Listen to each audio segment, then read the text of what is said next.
what Pete Hegseth said briefing today. Here is what he said. I stand before you today with one Je me tiens devant vous aujourd'hui avec un message clair et sans équivoque au sujet de l'opération Fureur épique. L'Amérique est en train de gagner de manière décisive, dévastatrice et sans pitié. Oui. Quelle est ta compréhension de la personne à qui il s'adresse? Parle-t-il à la presse, au Parti démocrate, au peuple des États-Unis ou aux habitants de la région, en Asie de l'Ouest? Quel est le public visé?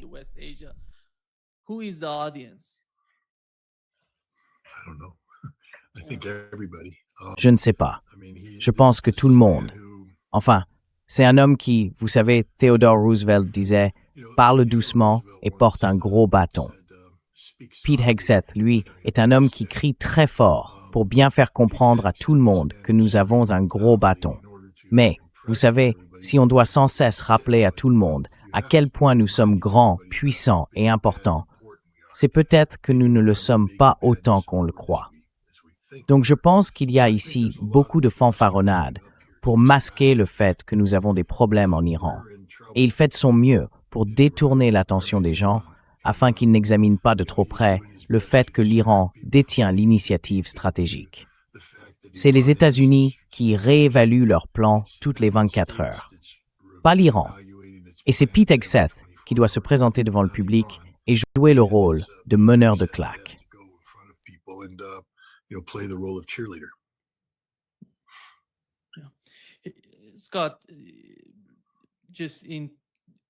Scott, en seulement 2 jours, nous avons vu les Iraniens attaquer le quartier général, ou du moins les bureaux de la CIA dans la région.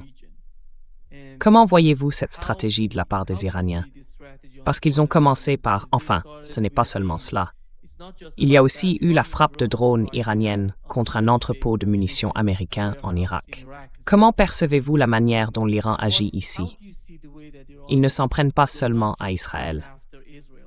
Ils se concentrent surtout sur la région, le Golfe Persique, les États arabes et les environs de l'Iran. Quelle est leur stratégie?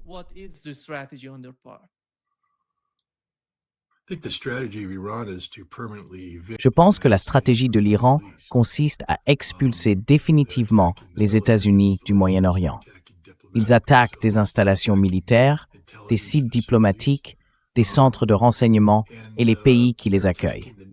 Je pense donc que l'Iran prépare les conditions d'une fin de conflit éventuelle, c'est-à-dire que l'Iran cessera ses attaques lorsque ces pays auront chassé les États-Unis de leur territoire.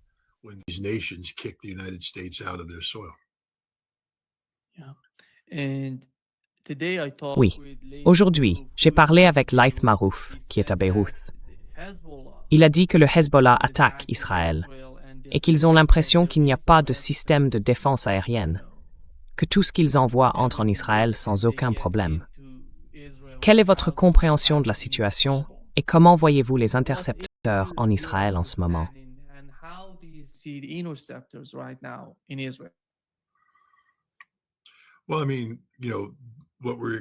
Eh bien, je veux dire, vous savez, ce que nous vivons en ce moment est la continuation de la guerre de 12 jours. Nous savons qu'à la fin de cette guerre, ni Israël, ni les États-Unis, ni les deux agissant ensemble, n'avaient trouvé de solution à la menace des missiles balistiques iraniens.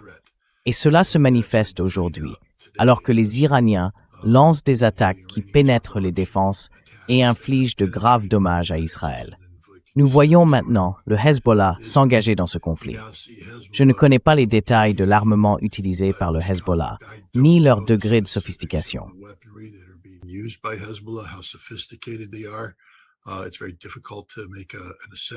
Il est très difficile de faire une évaluation, si ce n'est de constater que les roquettes du Hezbollah tombent sur le sol israélien, ce qui implique que les Israéliens ne parviennent pas à se défendre efficacement contre la menace du Hezbollah.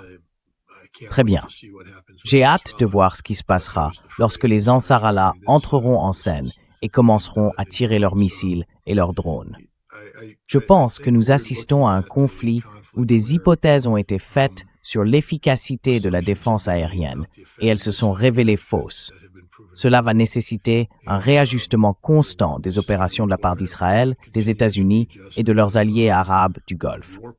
L'Iran, quant à lui, continue simplement à faire ce qu'il fait, une sorte d'action pré-planifiée de pression à large spectre exercée sur Israël, les États-Unis et une région du Golfe arabe.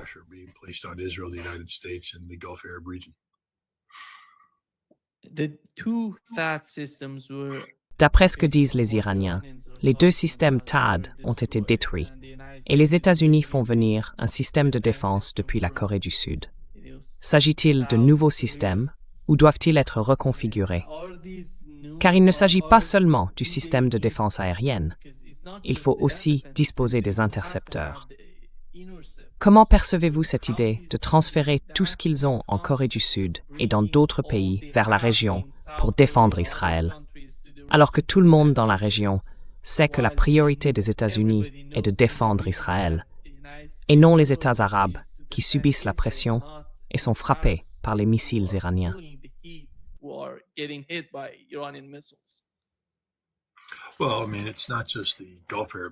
Eh bien, je veux dire, ce ne sont pas seulement les États arabes du Golfe qui se rendent compte qu'ils jouent les seconds rôles par rapport à Israël. Je pense que l'Ukraine s'en rend compte aussi. Et je pense également que la Corée du Sud, le Japon et Taïwan s'en rendent compte. Vous savez, les États-Unis avaient promulgué une posture géopolitique à travers la doctrine de défense de la sécurité nationale publiée en novembre 2018, qui évoquait la nécessité d'obtenir une supériorité militaire conventionnelle sur la Chine dans le Pacifique, comme concept fondamental de leur interaction avec le monde. On ne peut pas vraiment parler de supériorité quand l'une des menaces connues de la Chine et celle de la Corée du Nord sont des missiles balistiques. Et le système le plus efficace dont disposent les États-Unis pour contrer les missiles balistiques dans la région est le THAAD. Et maintenant, le THAAD déployé en Corée du Sud est en train d'être retiré de Corée du Sud.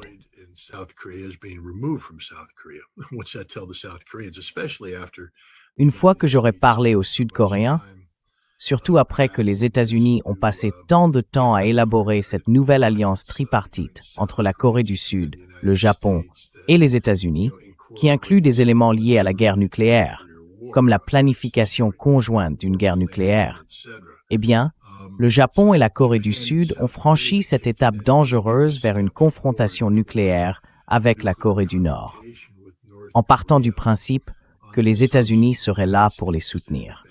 Je suppose qu'on ne peut plus faire cette supposition. Nous savons désormais que les États-Unis sont prêts à trahir n'importe qui pour Israël. Et en tant qu'Américain, je veux dire, vous savez, j'ai toujours été, pas toujours, mais récemment, surtout depuis le 7 octobre, très critique envers Israël. Et j'ai qualifié Israël de menace.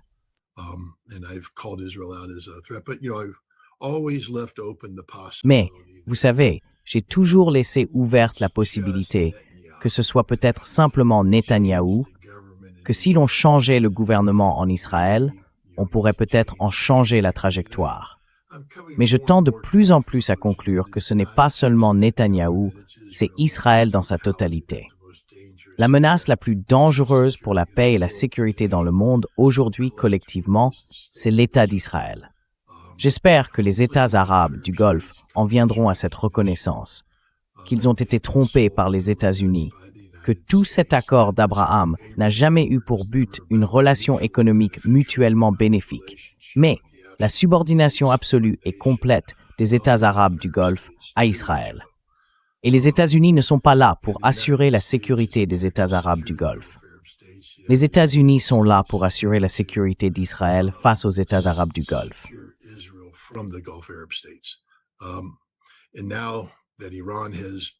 Et maintenant que l'Iran a essentiellement révélé ce mensonge, il est impératif que les États arabes du Golfe agissent en conséquence. Je pense que cela fait partie de la stratégie iranienne. En détruisant l'infrastructure militaire américaine pour que les États-Unis puissent revenir, ils devraient la reconstruire. Et cela nécessiterait un investissement important de la part des États hôtes arabes du Golfe. Espérons que ces États diront « Non, nous n'avons aucun intérêt à reconstruire. Restez dehors, ne revenez pas. » Et maintenant que la CIA retire ses agents de la région, elle non plus ne devrait pas être autorisée à y revenir. Vous savez, c'est simplement un constat. Le Moyen-Orient a été infecté par un cancer, à savoir la posture américano-israélienne, et ce cancer doit être extirpé. Et je pense que c'est exactement ce que l'Iran est en train de faire. Et même si j'aime mon pays et tout ce qu'il représente, il faut appeler un chat un chat. En ce moment, les États-Unis facilitent le génocide qu'Israël a commis contre les Palestiniens, ont facilité le massacre de civils libanais par le bombardement de Beyrouth et facilitent désormais une attaque de type génocidaire contre l'Iran menée par Israël. Regardez ce qu'Israël fait à Téhéran. Ils sont en train de transformer Téhéran en Gaza, et ils en sont fiers. Ils s'en vantent. Nous avons donc vu le mal, nous savons à quoi il ressemble, et il est temps que le monde agisse collectivement pour éradiquer ce mal. Et pour affaiblir Israël, il faut amener les États-Unis à abandonner leur posture agressive, tant sur le plan géopolitique que militaire.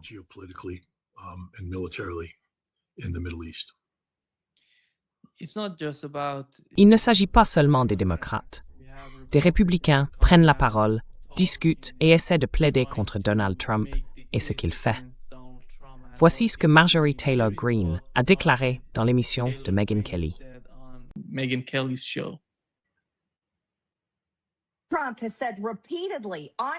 Trump a déclaré à plusieurs reprises devant la caméra et lors d'interviews qu'il ne pensait pas aller au paradis.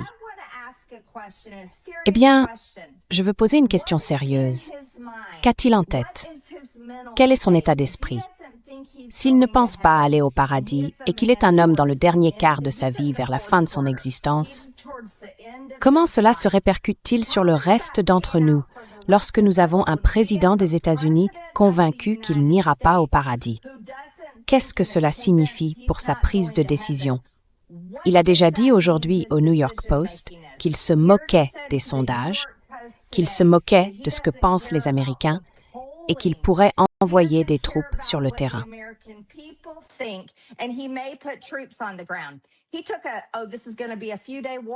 Il pensait que c'était censé être une guerre de quelques jours, et maintenant ça va durer peut-être 4 semaines ou plus. Je veux demander, qu'est-il arrivé à l'homme que j'ai soutenu, que tu as soutenu, l'homme qui a dénoncé ce qui s'est passé en Irak, celui qui disait plus de guerre étrangère, plus de changement de régime, qu'il avait promis pendant la campagne. J.D. Vance l'avait promis, Tulsi Gabbard l'avait promis, ils l'avaient tous promis. Et nous voilà, un an plus tard. Et nous sommes dans une autre putain de guerre, avec des soldats américains qui se font tuer. Je pense qu'il est temps que l'Amérique arrache le pansement et ait une conversation sérieuse sur ce qui se passe vraiment dans ce pays, pour qui diable ces décisions sont prises et qui les prend.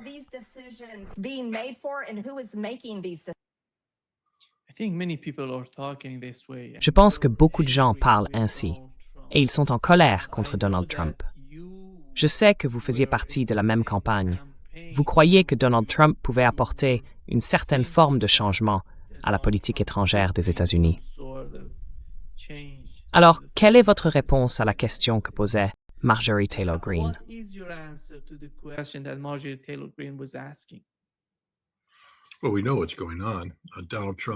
Eh bien, nous savons ce qui se passe.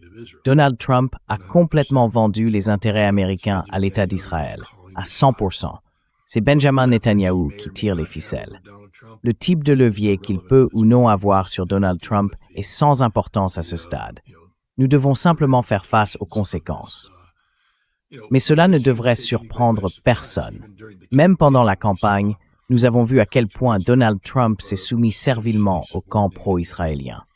Le fait d'avoir accepté tout cet argent de Myriam Adelson aurait dû être un signal d'alarme pour tout le monde. Puis il a nommé des sionistes déclarés dans son cabinet et à des postes de pouvoir. Les gens l'ont vu. Et nous avons vu que lorsque Tulsi Gabbard a tenté de nommer comme adjointe une personne qui remettait en question certains aspects de la domination d'Israël, cette personne était Eka Tamarth.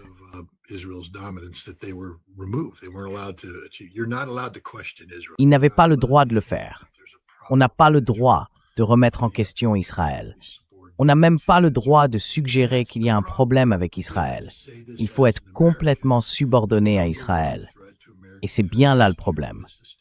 Encore une fois, je le dis en tant qu'Américain, la principale menace pour la sécurité nationale des États-Unis, c'est l'État d'Israël, tout simplement. Et il faut y mettre fin. Marjorie Taylor Greene doit commencer à appeler les choses par leur nom. Ce n'est pas de l'antisémitisme que de dénoncer des menaces. Nous ne condamnons pas la foi juive. Nous condamnons cette entité sioniste perverse qui s'est approprié un titre biblique afin de corrompre l'Amérique, de corrompre la démocratie, de corrompre la région et de corrompre le monde.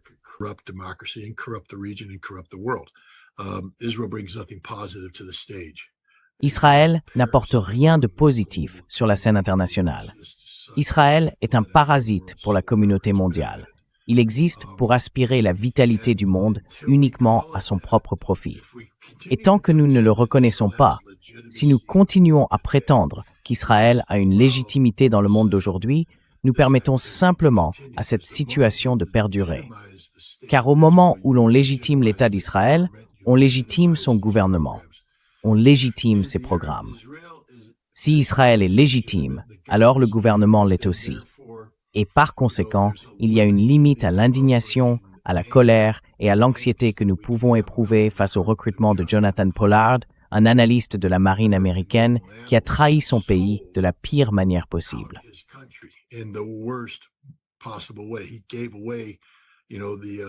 Il a révélé, vous savez, les volumes sur la collecte du renseignement électromagnétique américain. Cela nous a coûté des milliards de dollars pour rassembler ces informations. Une grande partie concernait des éléments très sensibles, notamment les plans de guerre nucléaires des États-Unis et la manière dont nous recueillons ces renseignements. Une partie de cela a été réalisée par des moyens clandestins qui pouvaient mettre non seulement nos capacités en danger, mais aussi des vies humaines, mettant en péril la vie de personnes courageuses qui agissaient pour leur pays. Jonathan Pollard a vendu tout cela à Israël, puis Israël a ensuite revendu ces informations pour faire sortir des Juifs de l'ex-Union soviétique. Donc vous voyez, l'idée qu'il faisait cela pour Israël est tout simplement absurde.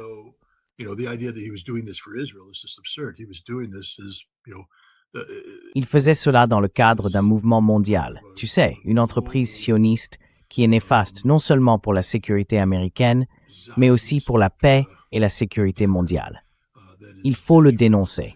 Si tu ne le dénonces pas aujourd'hui, alors honte à toi, parce que nous savons ce qui se passe, on n'a simplement pas le droit de le dire. Mais il est temps de le dire clairement. Et cela inclut de dénoncer les États arabes du Golfe. Je veux dire, quand les peuples des États arabes du Golfe vont-ils se rendre compte que leurs monarchies les ont trahis au profit de l'État d'Israël, qu'ils sont devenus complètement soumis à la volonté d'Israël? Mon Dieu, le peuple palestinien subit un génocide, et les États arabes du Golfe restent silencieux.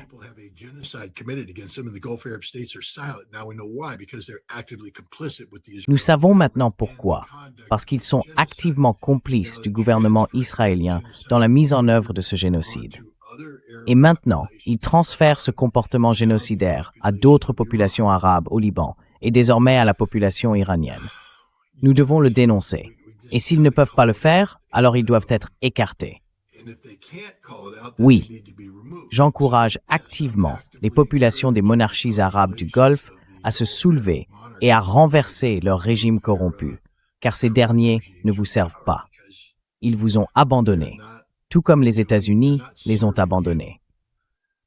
Peut-être qu'ils ont fini par comprendre, alors qu'ils restent là à supplier pour obtenir davantage d'intercepteurs que nous ne leur donnons pas.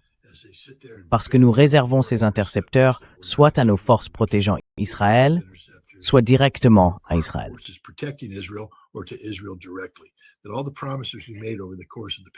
Toutes les promesses que nous avons faites au cours des dernières décennies, que nous étions le bouclier de sécurité depuis la doctrine Carter de 1969, eh bien, nous ne sommes plus ce bouclier.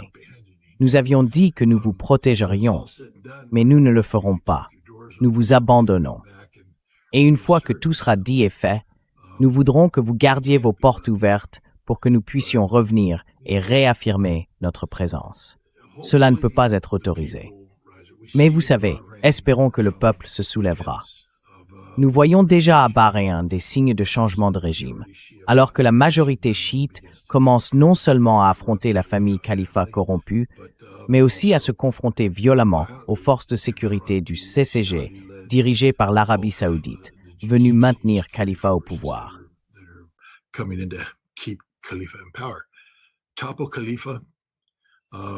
Renverser Khalifa. Bahreïn devient un État révolutionnaire. Et ensuite, observez ce qui se passe dans l'est de l'Arabie saoudite, où la majorité chiite se soulève, forçant les Saoudiens à déplacer des forces pour gérer la situation.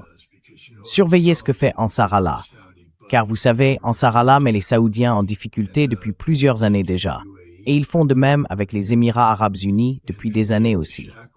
Et si on leur enlève les chaînes, et qu'on laisse Ansar Allah agir librement, ils détruiront l'infrastructure énergétique des deux nations, et ils réoccuperont physiquement des territoires actuellement considérés comme saoudiens, mais historiquement yéménites. Et ils les reconquerront.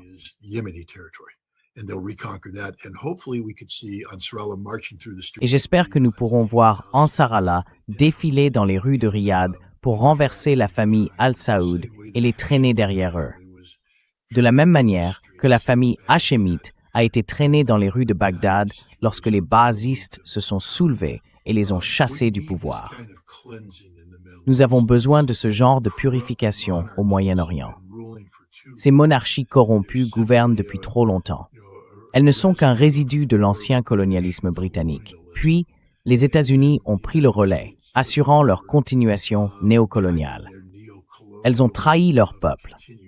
Ces gens ne défendent rien. Ils ne sont pas très religieux parce que, vous savez, dès qu'ils quittent leur pays, ils montent dans un avion.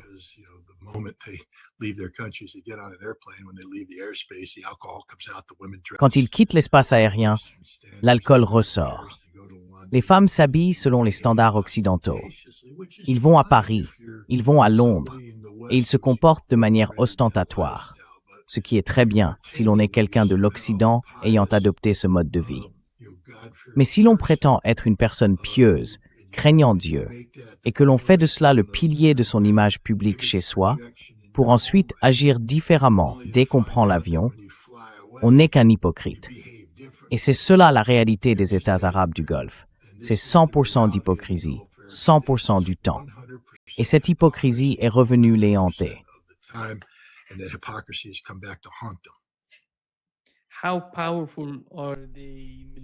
Quelle est leur puissance militaire s'ils décident de rejoindre les États-Unis? Parce que beaucoup de gens, dans le Golfe Persique, disent « Nous commençons à nous énerver. Nous allons... » J'espère qu'ils vont vraiment se mettre en colère. J'espère qu'ils vont taper du pied et devenir tout rouge de colère. L'Arabie saoudite essaie de vaincre Ansar Allah depuis 2014 et elle n'y est pas parvenue. Ansar Allah. Les Émirats arabes unis se sont alliés à l'Arabie saoudite pour tenter de vaincre Ansar Allah, depuis 2015 peut-être. Ils n'y sont pas arrivés. Ils n'en sont pas capables. L'armée des Émirats arabes unis est composée à 85% de mercenaires. Donc je veux dire, quoi? Vous allez me dire que les Émirats arabes unis vont accepter ça? Viennent-ils du Pakistan? Principalement le Pakistan. Ils viennent du Pakistan, de l'Inde, du Bangladesh. Le fait est qu'ils ne sont pas citoyens émiratis. Les citoyens émiratis sont gros, pâles, ont les mains douces, la peau douce, efféminés, parce qu'ils ne savent pas se battre, parce qu'ils ne veulent pas se battre. Ils laissent les autres se battre à leur place. Je veux dire, on trouvera bien quelques princes gâtés qui ont le style de vie. Ils vont à la salle, ils courent, ils ont des traits sculptés, mais mets-les sur un ring face à un gamin du Bronx et on l'écrasera dans la poussière, parce que le gamin du Bronx sait encaisser un coup. Il en prend depuis toujours.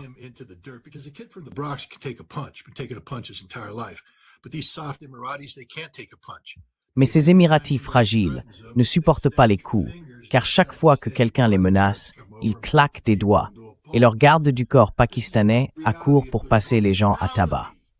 Voilà la réalité de ces Arabes du Golfe. Il n'y en a pas un seul qui fasse preuve de la moindre virilité. Ils se cachent derrière l'argent. L'argent, toujours l'argent. Ils achètent leur sortie de toutes les situations. J'ai dit cela au major général Matt Caulfield en août, je crois, 1990. On m'avait convoqué, on me retirait de l'école de guerre amphibie pour m'envoyer dans une cellule de planification spéciale que le commandement du corps des marines mettait sur pied pour planifier des opérations de guerre amphibie.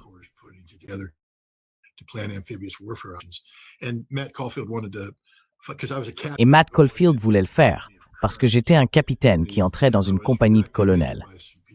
J'avais été recommandé par certaines personnes, et il s'est dit, je dois comprendre pourquoi il recommande un capitaine. Qu'est-ce qu'un capitaine peut bien savoir? Alors il a commencé à m'interroger. À la fin, il m'a demandé, « En quoi croyez-vous » J'ai répondu, « Monsieur, nous combattons les mauvais Arabes. Les Irakiens sont travailleurs. Quand on veut creuser un fossé en Irak, les Irakiens creusent le fossé. Quand on veut que quelque chose soit fait, les Irakiens le font. Vous allez au Koweït et ils sous-traitent parce qu'ils sont juste gros, obèses, riches et pervers. Nous combattons les mauvais Arabes.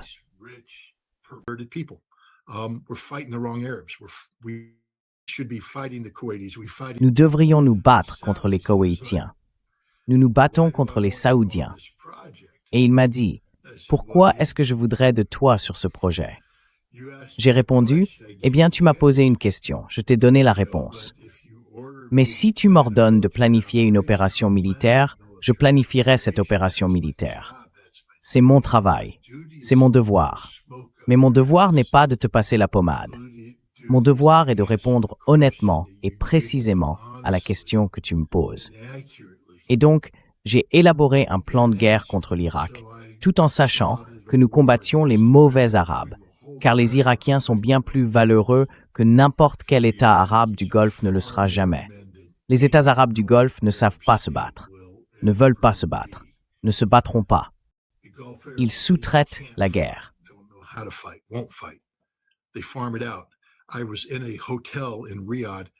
J'étais dans un hôtel à Riyad avant le début de la guerre. Nous y prenions nos repas. Nous travaillions dans le bunker du bâtiment du ministère de la Défense. Donc nous traversions la rue pour aller, je crois, à un hôtel Sheraton. Ils avaient un beau buffet et les Saoudiens payaient tout car ils avaient beaucoup d'argent. Nous étions donc assis là. Je venais de passer la journée à examiner des listes de cibles et toutes ces informations sur le conflit que nous nous préparions à mener pour libérer le Koweït de l'occupation irakienne. Et, au même buffet, se trouvait un groupe de princes koweïtiens qui avaient fui Koweït City et se réfugiaient désormais en Arabie Saoudite. Nous les avons entendus parler.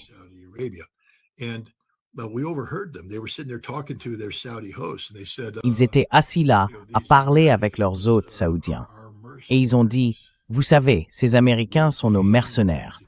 Nous les payons pour venir ici et libérer. » Et le lieutenant-colonel avec qui j'étais m'a essentiellement ordonné de sortir de la pièce, parce qu'il a vu que j'étais sur le point de me lever, d'y aller et de passer à tabac ce Koweïtien, de le piétiner jusqu'au sol.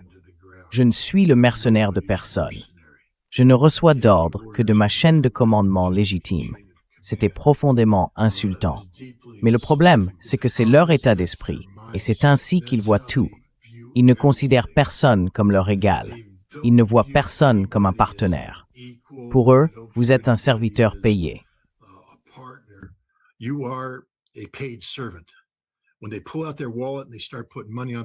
Quand ils sortent leur portefeuille et commencent à poser de l'argent sur la table, et que tu acceptes cet argent, ils pensent qu'ils te possèdent.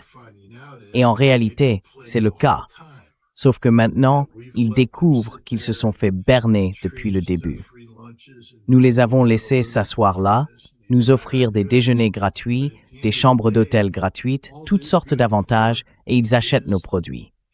Mais au bout du compte, tout ce à quoi ils servent, c'est à satisfaire les désirs de leur maître israélien pour promouvoir le grand Israël. Tu crois que les accords d'Abraham concernent quoi? Ce n'est pas une question d'autonomisation collective par le développement économique. Ce n'est pas une question de relations mutuellement bénéfiques. Il s'agit des Arabes qui se subordonnent à un grand Israël à 100%. C'est uniquement de cela qu'il s'agit. Et c'est ce qu'ils ont fait.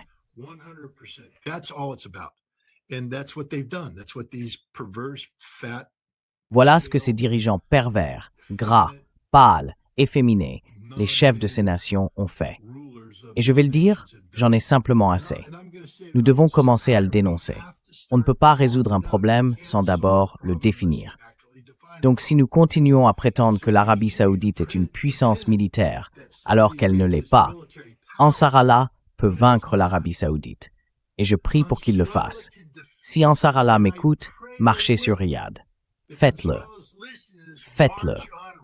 Débarrassez-vous de cette ridicule famille Al-Saoud qui n'est arrivée au pouvoir que parce qu'une bande de Wahhabites courait sur des chameaux et intimidait d'autres tribus bédouines dans les années 1920 et 1930. C'est tout. Il n'y a aucune légitimité ici. Il n'y a aucun mandat divin. Il se trouvait simplement être une tribu, les Al-Saoud, qui avait de meilleurs dresseurs de chameaux que les autres.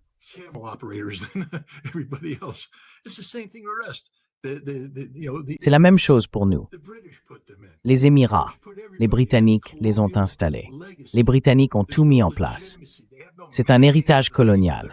Il n'y a aucune légitimité. Ils n'ont aucun mandat du peuple. Il n'y a pas de démocratie. Et puis ils ont eu de la chance parce qu'ils se sont retrouvés assis sur une réserve de pétrole et de gaz qui les a rendus plus riches qu'ils n'auraient jamais pu l'imaginer. Mais l'argent n'apporte pas la légitimité. L'argent les rend simplement riches. La légitimité doit venir du fait de défendre quelque chose, défendre une cause. Ils ne défendent pas la démocratie, ils ne défendent pas la liberté, ils ne défendent pas la justice. Ils sont simplement riches. C'est tout. Et ils pensent pouvoir rester là et utiliser leur influence sur les États-Unis pour contrôler l'Iran.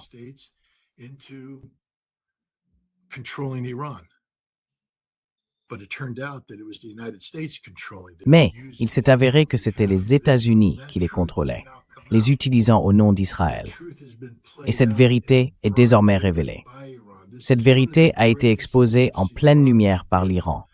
C'est l'un des plus grands cadeaux que l'Iran ait offert à la région et au monde. En portant tout à son paroxysme, le monde va maintenant pouvoir voir quel genre de pays est l'Iran. Il verra le soutien que le peuple iranien apporte à son pays. Et il verra aussi que les États-Unis utilisent les États arabes du Golfe au nom d'Israël depuis des décennies. Enfin, il verra quels sont les véritables plans d'Israël, qu'Israël n'est rien d'autre qu'un État génocidaire, enfermé dans un minuscule territoire, orné de références bibliques, dénuées de sens.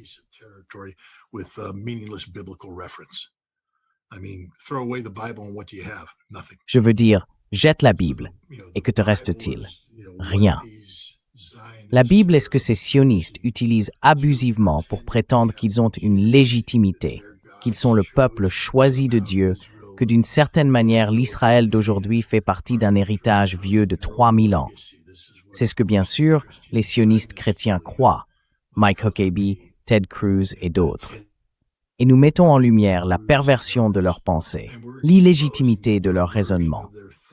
Cette guerre, à bien des égards, est un moment de clarification. C'est un moment tragique. Et j'aurais souhaité qu'on n'en arrive pas là. Mais maintenant que c'est le cas, autant en assumer toutes les conséquences et dire les choses telles qu'elles sont. Ce n'est pas le moment de se retenir.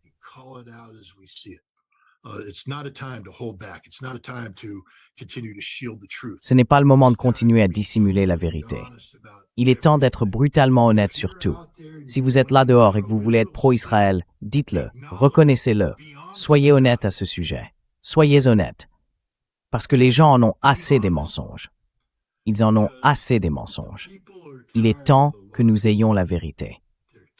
Et si l'Amérique veut vraiment être une nation qui a renoncé à son statut de république constitutionnelle, qui veut fonctionner comme rien de plus qu'un collectif de moutons sous un culte de la personnalité servant les intérêts du grand Israël. Très bien. Très bien. Mais qu'on soit honnête à ce sujet. Nous avons une élection qui approche. Dites au peuple américain que c'est pour cela qu'il vote.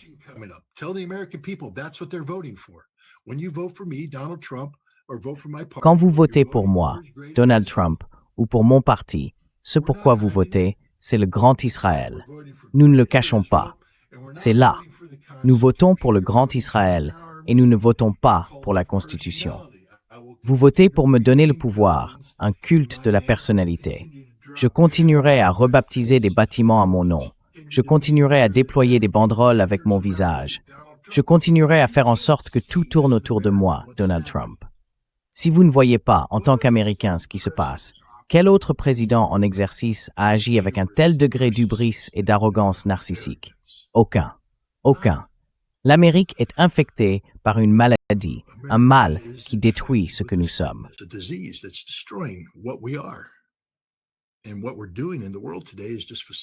Et ce que nous faisons dans le monde aujourd'hui ne fait que faciliter le déclin de notre nation. Nous devons redimensionner notre place. Il faut comprendre que nous ne sommes plus la seule superpuissance restante, que le monde n'est pas destiné à perpétuer l'hégémonie américaine. Cela ne veut pas dire que l'Amérique disparaît pour autant. Nous devons simplement nous ajuster à l'échelle appropriée, celle que nous devrions avoir en tant que nation de 340 millions d'habitants, avec les ressources naturelles dont nous disposons. Cela signifie que nous devons apprendre à vivre, vous savez, en égaux avec la Russie, la Chine, l'Inde et d'autres. Mais nous ne pouvons pas vivre en égaux. Nous sommes le peuple le plus arrogant de la planète, à part les Israéliens. Et nous nous sommes subordonnés aux Israéliens. Voilà où nous en sommes. There we go.